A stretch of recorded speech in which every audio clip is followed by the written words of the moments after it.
And with that, another vlog finally complete. Better late than never. Good afternoon, friends, and welcome to Friday. I am still very tired, so I might be a little out of it, and probably won't talk a whole lot, because, well, to be frank, not much has happened yet today. I am about to start my work writing again. I took my days off along with Kayla, so it's just time to jump back into getting stuff done. Getting this vlog rendered and uploaded and all that, and maybe playing more Xenoblade? I don't know. I'm very tired. I might take a nap later if time allows, essentially, but we'll have to see. Anyway, I made coffee, so let's go ahead and share our first sip of the day together. Oh yeah, just what I needed. I do think it is depression for me right now. I think that's kind of my big issue at the moment. It definitely comes and goes, and I also felt bad about our D&D stuff yesterday, and the whole, like, grand reset that happened, basically, because I know that there were characters who were looking forward to seeing their backstories come into play that didn't get the chance, so I am promising to make sure those are still relevant in this upcoming campaign, because, yeah, I just felt really bad about that, but that is just kind of what happened, and the players just made some wild decisions that led to some unforeseen consequences, so that's just the nature of the game, and that's what I gotta remind myself. It's like, D&D isn't the same as, like, a story, or it isn't the same as, like, a novel, or a video game, or a book. Like, things can just happen. Like, the story can just come to an abrupt end. Like, things could have very well ended in a TPK, but to be honest, I'm a little too merciful of a DM for that, so I never would have actually allowed them to have a TPK. I didn't actually start bumping up the difficulty of combat until our most recent sessions, and I don't think we actually had any character, like, KOs until these most recent sessions, and, like, these most recent combats were finally the ones that made the players be like, oh, okay, we need to, like, actually take this stuff seriously. And they still beat the enemies in one turn because their arsenal's insane, and I'm not good at balancing combat because it's either going to be really difficult or it's going to be really easy or impossibly difficult. And there's, like, it's very hard to find an in-between when it comes to D&D combat. But, yeah, I've got some planning to do for next week's session, since we're technically starting fresh. But yeah, I'm gonna go ahead and get some writing done, get this vlog posted, and enjoy my coffee. Maybe play more Xenoblade if my energy allows. Anyway, let's go ahead and share one more sip here. And then let's go ahead and get the day started. It's evening now. Not quite late, though. Kayla will be home soon since they worked an earlier shift than normal. But I thought I'd record an update clip anyway. I didn't get a lot of writing done, but I did have a bit of a creative breakthrough, like, mentally, anyway. It's something that's still going to take me some time to actually work on before I can implement it into my writing, but I think it should help moving forward.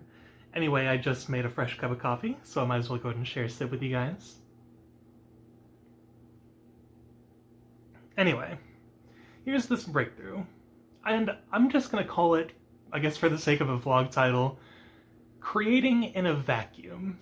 So, what this means is essentially creating when no one's looking, creating in a space where it's just you and the work, you're not comparing yourself to anyone else, you're not worrying about what other people are going to think, you're just creating to get yourself to a position where you're satisfied with your skill level, because when you're personally satisfied, that's when you can start accepting criticisms from the outside, and it won't shake your confidence like it does for me.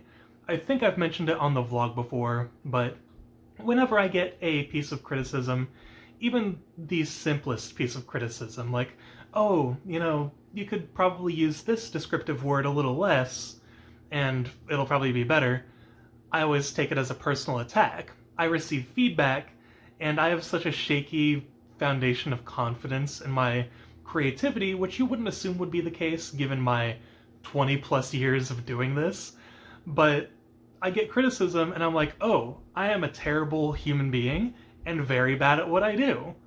And it takes me like days to recover from that. But I feel like that's why creating in a vacuum is so necessary, and that's what I used to do as a kid, too. I didn't have all these authors to compare myself to. I wasn't comparing myself to Brandon Sanderson or George R. R. Martin.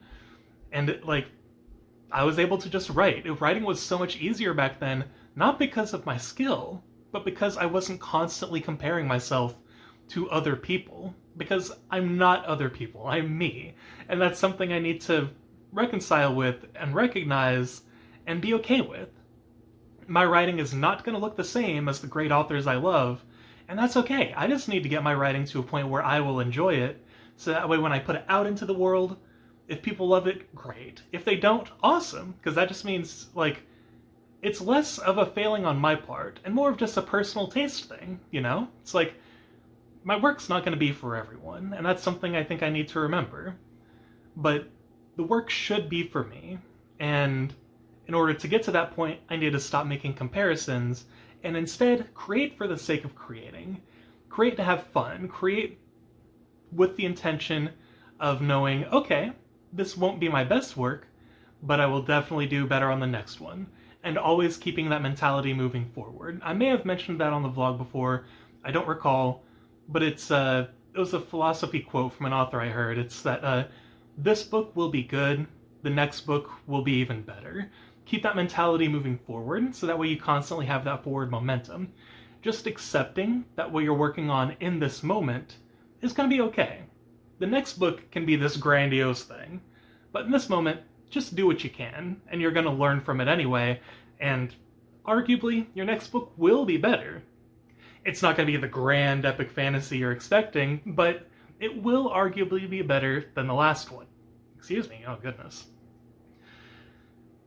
It's a good mentality to have, and I think creating in a vacuum will help with that. Just shutting off the world for a little while, maybe putting on some chill music, and just writing.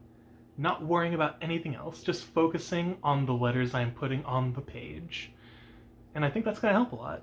Maybe even going back to reread passages I've written, not for the sake of comparison, but just reading it as a reader, instead of as the writer, and just being like, okay, what do I think would improve this? And things like that. Or maybe not even for the sake of changing a story, maybe just reading something I've already finished and going, okay, how can I make the next one better? Thinking in terms of that. And instead of constantly worrying about whether something's good or not in the moment, just focusing on the process of creation in the moment is where the key's at. And I think that's just kind of the key to being happy in general. Just acknowledging the present without the baggage of the past or anxiety for the future. Just being like, okay, I'm here, I am doing a thing, I am breathing, I am drinking water, I'm eating food, I'm chill. And I think that's what meditation's all about too. It's all about breathing and centering yourself and reminding yourself that you're in the present, that you're not in the past where you may have regrets, or you're not in the past where you're looking at it through rose-colored or rose-tinted glasses, like a lot of us do, and that's where nostalgia comes from. We pine for the good old days because it's you never know you're in the good old days until you're past them, and that's because you're in the moment. You're not thinking about the fact that they're the good old days. In those happy memories, you are happy because you were in them. You're not happy because of certain circumstances, and that's why we tend to recreate circumstances that made us happy in the past, because it's oh, it's an attachment to something that made me really happy before, it's gonna make me happy now. And that's why video games are getting remakes constantly, remasters, ports, etc. Instead of just making new games, they're chasing the high of the good old days by just constantly recycling old stuff, being like, hey, remember when you were a happy kid playing this game? Well, you're a jaded adult playing this game now. And it's you can feel the difference for sure. You can feel the way capitalism has sank its claws into the game industry. I mean, to be fair, it's always been a big part of capitalism, but nowadays with the Sony thing and no longer producing physical games anymore, and also wanting to, no, never mind, I'm not going to say that second one because that might be misinformation, and I don't want to spread misinformation, but Sony's just being very crappy, and the game industry is kind of shit right now. So Yeah.